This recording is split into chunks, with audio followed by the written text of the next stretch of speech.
Screams drowned out behind the cloth jammed between my teeth, but still managed to seep out and irritate everyone's ears. Just kill her already, Toby. Sunder's waiting for you to give you praise. As soon as those lies left that murder's cut lips, I instantly shake my head side to side vigorously to disagree, my eyes weeping as I shift my head towards the cut-faced maniac before shaking my head again, trying my best to signal to Toby, till the blade lowers from my eye and the gag is ripped out of my mouth by Toby, causing me to gasp for as much air as I could before I take my chance to speak. Toby, don't listen. Don't listen to him. He's a liar. It's not true. Enough. Toby, kill it now. Do it or I will. Kill. Toby, whoever Slender is, he's not going to praise you. I heard his voice. Slender will kill you. Even if I die, you die too. I managed to burst out the truth between pants and gasp, but I did not receive the response I was expecting. I was hoping that Toby would come to his senses and spare me, killing these assholes surrounding us. But instead, he just snarls angrily, forcing the gag back inside my mouth, pushing my face away as he finishes. I scream at him from behind the gag, trying to plead, but his growl and furious state overpowers. That's it, Toby. Don't let that bitch distract you. Soon, this will all be over, and you'll forget about her. Taking Toby's point of view, forcing the gag back into my father's mouth to shut him up, I grew angrier and angrier. All I could think about was what he did to my mother and me. How he didn't care about my sister dying. He had to pay. He needed to be punished. That's it, Toby. Don't let that bitch distract you. Soon, this will all be over. You'll forget about her. Suddenly, all goes black as my mind flashes back to my torture given to me by Painter. Something Jeff said triggered a memory of what Bloody Painter had said. Well, we're not here to make her forget you, are we? We're here to make you forget her. What? Now you're interested. What do you mean, making me forget her? Let's just skip to the fun parts, shall we? My vision turns bright and blurry as I snap back to the now. My shaking father figure in front of me slowly fades away, like someone blowing on a pile of dust, watching as it disperses, leaving behind a fearful Mel, tears streaming down her eyes and dribbling down her chin as the gag causes her mouth to be locked open. Fuck. What am I doing? I shook my head to regain myself and come to my sense, checking to see if this was all real. It was. Mel stood before me, her weeping eyes locked on me. I could see the fear in her eyes. Her entire body shook and panicked. She was terrified. Fuck. What am I doing? Growling agitatedly to myself, I carefully removed the gag from Mel's mouth, causing her to instantly gasp for air, deeply inhaling and exhaling, taking in as much oxygen as possible. Mel. My voice remained deep and low. My stutter also appeared to still be gone for the time being. Her eyes opened wide, showing off the beautiful color radiating through, staring back at me with shock and confusion, still however on edge. Toby? Hearing her say my name so shyly and full of worry lit a fire in my heart and made me realize what was truly happening, not just around us, but between us as individuals. I said to her that my love for her was a lie, but that itself is a lie. I do indeed love her. It is an endless love that no torture could change. Mel, I'm so sorry. Jack, Maskey, let her go. Jack and Maskey share glances to each other and then stare back at me. Jack just does his usual thing and shrugs, leaving the room, causing Mel's left arm to drop to her side, but her right arm remains pinned as Maskey disobeys me. Sorry, Toby, but this bitch stabbed me in the neck with glass. She needs to be punished. Suddenly, Maskey's grip on Mel's arms tightens and starts to twist. Her cries bellowed out of the room until you could hear a loud snap. Maskey! Her bone had fractured, although sadly this was an open fracture, meaning her bone that had snapped tore through the skin, ripping her flesh. She screams in agony as she stares at her own bone protruding through her skin. Tears stream down her face, her free hand clutching Maskey's wrists. Blood gushed from the open wound as she cries in pain. I hated him for doing this to her. I raised my hatchet and yelled his name, but before I could strike, Jeff calls out and stops me. Toby, what are you doing? You're supposed to be killing her. As my hatchet remains in the air, Masky chuckling at his actions, and Mel screaming in pain. My head crooks to face Jeff, panting in anger as I watch his frustration grow. He rushes towards me, but I slap a free hand across his face as he stumbles. I lower my hatchet and storm over to him, punching him down. I wanted to continue to punch him, but I needed to help Mel. I rush to Masky, plunging my hatchet deep into his shoulder. He yells out, but soon bellows.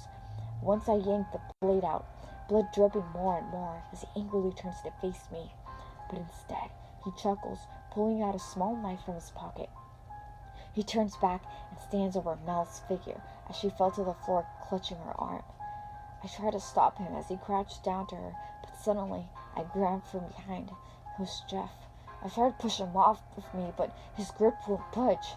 I painfully watch as Masky reaches out a hand, latching his fingers around Mel's protruding bone and giving it a yank. She screams her lungs. Blood pours from the wound as it was made even bigger, the bone tearing up her arm as her flesh makes a sickening ripping sound. Stop! Don't hurt her! Neither of them listen. Instead, they both just chuckle. Jeff's grip tightens on me, and Masky pushes his blade against Mel's face, pressing hard and slowly dragging it down, causing a long cut down her cheek. She cries as she drags out the pain as long as she can. I couldn't take it. I had enough. Springing at her arms, causing Jeff to stumble back, I softly swing round, slicing across his throat with my hatchet, blood splattering everywhere on the floor and on my person. His bleached eyes stare at me as he gargles, clutching his hand around his throat, blood spitting from his neck and his mouth, droplets landing on my face, causing me to growl and slice his throat again. The wound became even bigger, blood gushing down his chest as his body grows limp, falling to the floor. I raised my hatchet one last time, but before I got my chance, he had already fallen on his stomach, a pool of blood surrounding his head. You bastard! Was all I heard from behind me. I turned to see Mel unconscious on the floor, an angry Masky staring at me through his mask as he snarls.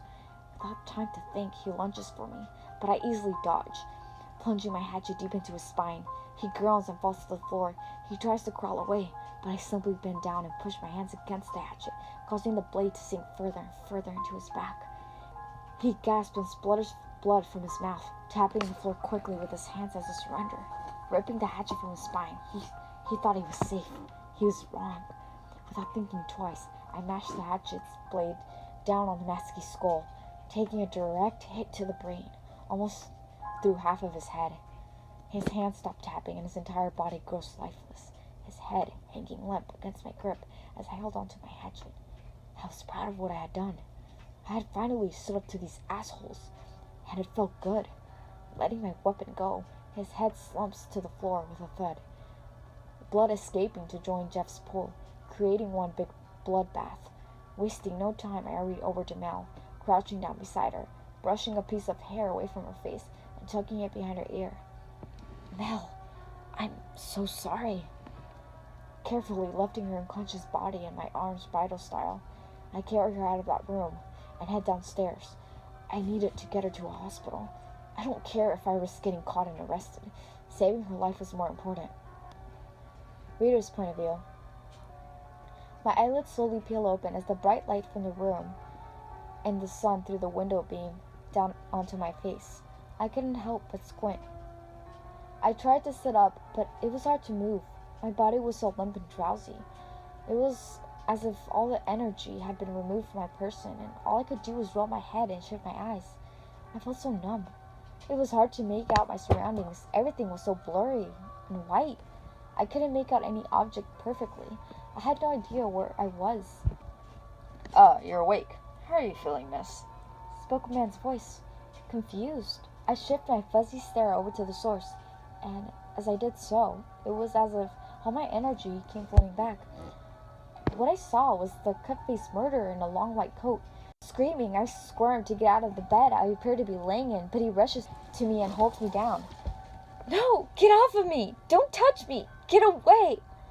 I yell as I desperately try to pry out his grasp. I need some help in here. He calls out, continuing to restrain me. I begin to panic as the two masked murderers both run in, wearing some sort of bluish-white apron. Rushing over to aid the cut man to hold me down. "No, no! Somebody help me!" I screamed desperately over the murderers' hurried discussion. "We need to sedate her to calm her down, or else she could rip her stitches and bleed out."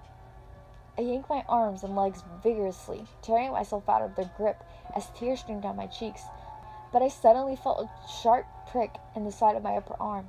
Yelping, I pull up my arm away, wrestling against them, but I soon start to grow weak. "Help! Somebody!"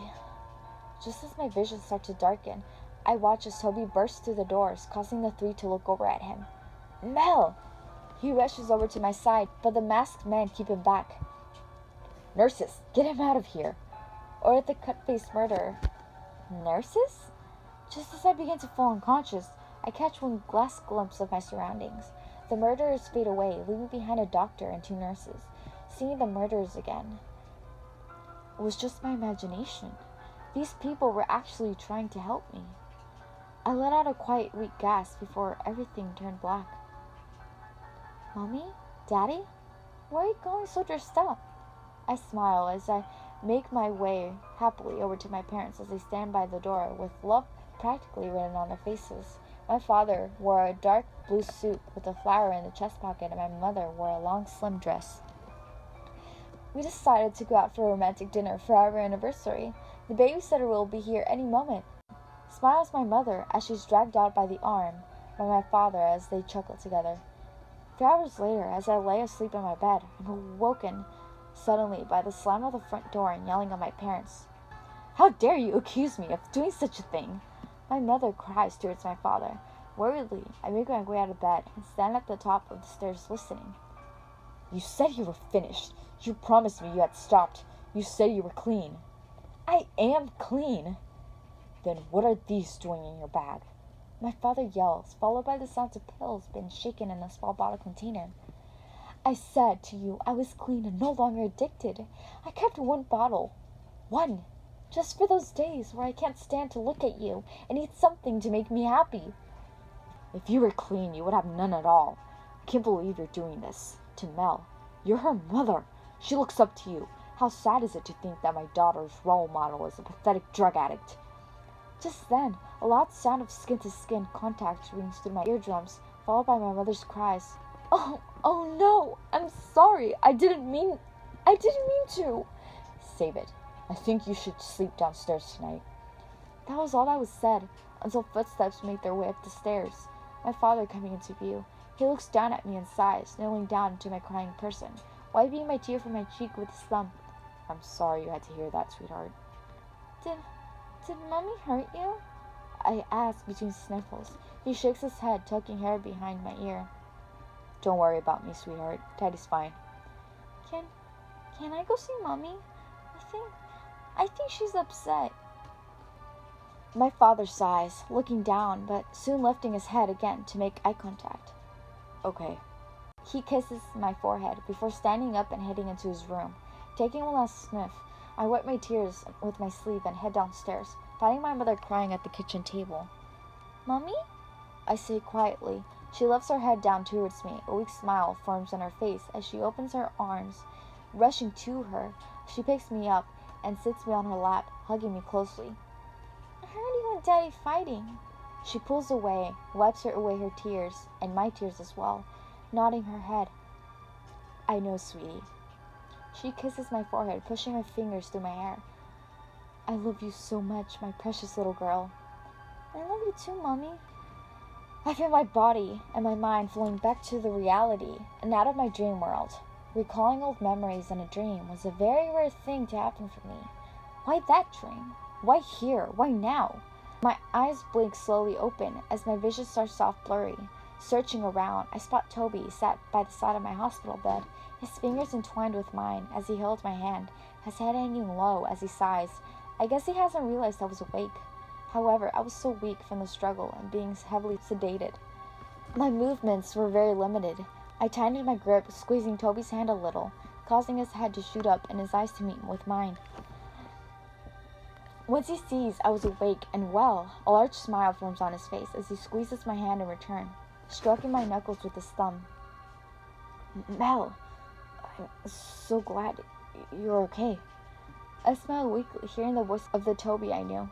It was no longer deep, low, and menacing, and he had his stutter back. I must admit, I missed the stutter. Toby? How did you get in here? The nurses. I couldn't help but pause between my words and catch my breath. I felt so weak. Even to talk required all the energy I had.